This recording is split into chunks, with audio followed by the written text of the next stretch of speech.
அனைவருக்கும் வணக்கம். நாளைக்கு விநாயகர் சதுர்த்தி. வீடுகள் உள்ளன. முருகனுக்கும் ஐயப்பனுக்கும் இருக்கின்றன. முருகனுக்கு திருப்பரங்குன்றம், திருச்செந்தூர், பழனி, சுவாமிமலை, திருத்தணி, பழமுதிர்ச்சோலை. ஐயப்பனுக்கு ஆரியங்காவு, அச்சன் கோவில், குளத்துப்புழா, எரிமேலி, பந்தளம், சபரிமலை. அதே போல விநாயகருக்கும் 6 படை வீடுகள் உள்ளன. அவை என்னவென்று பார்ப்போம். திருவண்ணாமலையில் ஒன்று உள்ளது.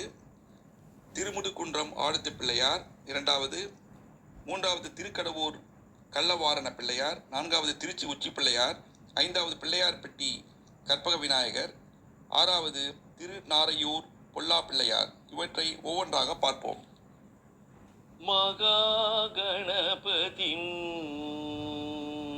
ஸ்ரீ மகா கணபதிம் ஸ்ரீ மகா கணபதிம் மனசா ஸ்மராமி மகா கணபதிம் மனசா ஸ்மராமி மகா கணபதிம் மனசா ஸ்மராமி மகா கணபதிம் மனசா ஸ்மராமி வசிஷ்ட வாமதேவாதி வந்தித மகா கணபதிம் மனசா ஸ்மராமி வசிஷ்ட வாமதேவாதி வந்தித மகா கணபதிம்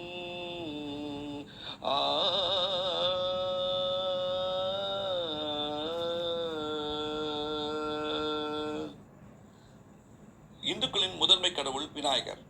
நமக்கு வரும் தடைகளை கலைந்து விடுவார் இந்த விநாயகர். பல கடவுளுக்கு சில ஆகம விதிகள் உள்ளன. ஆனால் இந்த பிள்ளையாருக்கோ அப்படி இல்லை.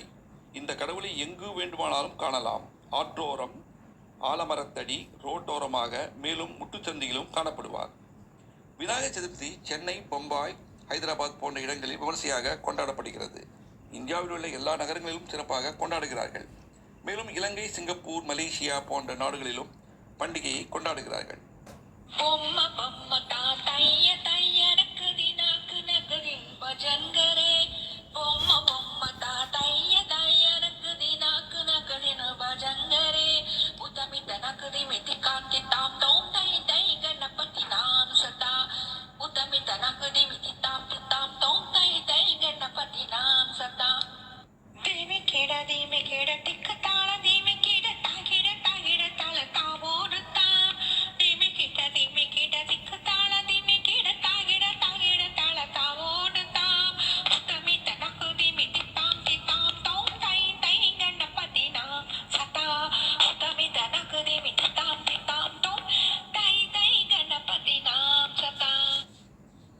அறுபடை வீடு திருவண்ணாமலையில் உள்ளது.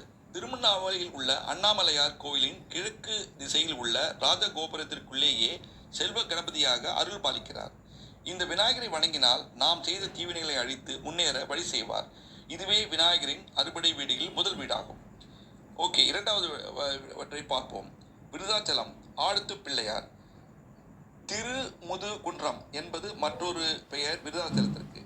இங்கு விருத்த கிரீஸ்வரர் கோயிலின் நுழைவாய் அருகே உள்ள வெளிப்பிரகாரத்தில் சுமார் 18 அடி ஆழத்தில் கிழக்கு முகமாக வீட்டிருக்கிறார்.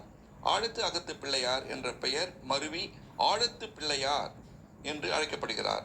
இவரை காண 16 படிகள் இறங்கியே சென்று தரிசிக்க வேண்டும். இது பிள்ளையாரின் 2வது வீடாகும். இவரை வணங்குவதால் நமக்கு கல்வியும் செல்வமும் பெருகும்.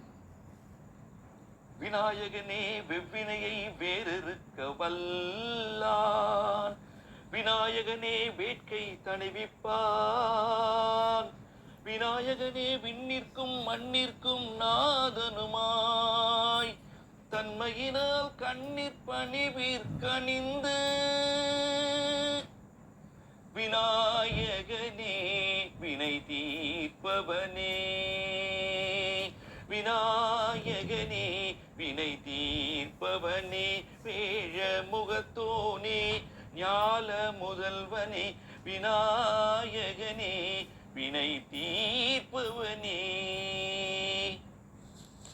3வது படவீடை பற்றி பார்ப்போம். இது எங்குள்ளது? திருக்கடவூர் கள்ளவாரண பிள்ளையார். இந்த பிள்ளையார் திருக்கடவூர் அமிர்தகடேஸ்வரர் ஆலயத்தில் சிவன் சந்நிதிக்கு வலதுபுறத்தில் நந்திக்கு அருகேயுள்ள வெளிப்பிரகாரத்தில் கையில் அமுதகலத்தை ஏந்தியபடி அருள்பாலிக்கிறார். இவர் பக்தரின் உள்ளத்தை கவர்வதால் கள்ள வாரண பிள்ளையார் எனவும் அழைக்கப்படுகிறார்.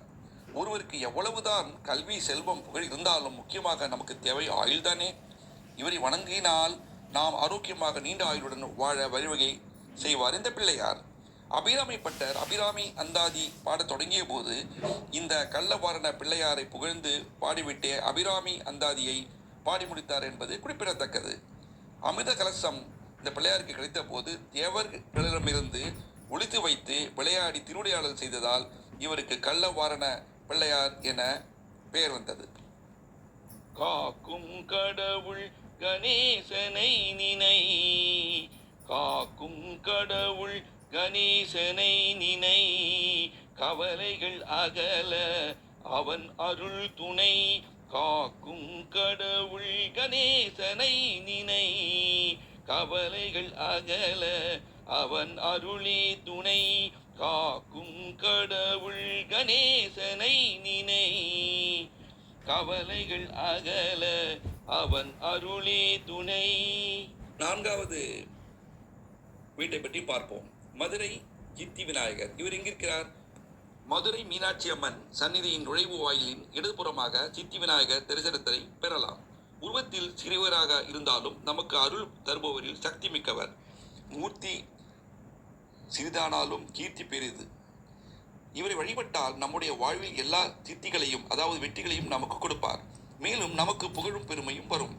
6 படை வீடுகளில் 4வது வீடாகும் இது.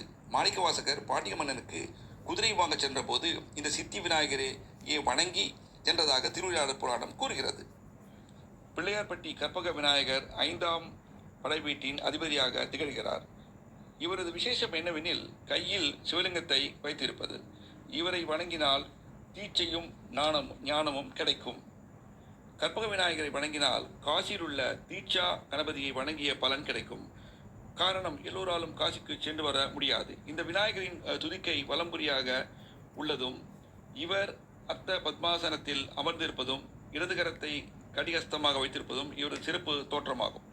करत्तमोदगं सदा विमुक्ति साधकं कलाधरावतं सहं विलासिलोकरक्षकं अनायकैकनायकं विनाशिते पतैतगं तदा सुभासनासगं नमामि तं विनायकं नदेधरादिपीहरं नवोदितार्कपाश्वरं नमस्तुरारि निर्जरं नदादिकापदुर्धर सुरेश्वरं निधीश्वरं गजेश्वरं गणेश्वरं महेश्वरं तमाश्रये परात्परं निरन्तरं स्वस्थलोकशङ्करं निरस्तदैत्यकुञ्जं तरेधरोदरं वरं वरेभवक्तवकष्करं कृपाकरं शुमा. ஓகே, 6வது வீட்டை பற்றி பார்ப்போம். இது எங்குள்ளது? திருநாரையூர் பொல்லா பிள்ளையார் இந்த பிள்ளையாரின் பெயர். சிதம்பரத்திற்கு அருகே உள்ள திருநாரையூரில் உள்ள பொல்லா பிள்ளையார் ஆலயம் விநாயகரின் 6வது படை வீடாக திகழ்கிறது. இவர் சுயமாக தோன்றிய பிள்ளையார். இவர் சிற்பியின் உளியால் செதுக்கப்படவில்லை, அதாவது பொல்லப்படவில்லை. இதன் காரணமாக இவரது பெயர் பொல்லா பிள்ளையார் என அழைக்கப்படுகிறார். மேலும் நம்பியாண்டார் இந்த விநாயகரின் அருளை கொண்டு தில்லையில் சேமித்து வைத்த அவரது தேவார திருமுறைகளை உலகிற்கு வெளிப்படுத்தினார். இவரது மிகுந்த பக்தியின் காரணமாக பொல்லா பிள்ளையாரை நேரில் தரிசிக்கும் பாக்கியமும் பெற்றார். பொல்லா பிள்ளையாரை போற்றி திருநாவுக்கரசர், திருஞானசம்பந்தர் வணங்கி உள்ளனர். இவரை வணங்குவதால் நமக்கு வெற்றி மேல் வெற்றி கிடைக்கும். அதோடு கல்வியும் ஞானமும் வளரும். விநாயகரை பண்டிகை நாட்கள் மட்டுமின்றி தினமும் வணங்க வேண்டும். வணங்கும் போது விநாயக மந்திரங்களை உச்சரித்து வந்தால் நமக்கு வாழ்வில் எல்லா நலமும் வளமும் கிடைக்கும் என்பதில் எந்தவிதமான சந்தேகமும் இல்லை. தூக்கிய தூதிக்கை வாழ்த்துக்கள் அளிக்க தொனியும் மணியன கணீரென்றொலிக்க. தூக்கிய தூதிக்கை வாழ்த்துக்கள் அளிக்க தொனியும் மணியன கணீரென்றொலிக்க. ஊத்துக நல்லிசை உள்ளம் களிக்க, ஊத்துக நல்லிசை உள்ளம் களிக்க. உண்மை ஞானம் செல்வம் கொழிக்க கணபதியே வருவாய்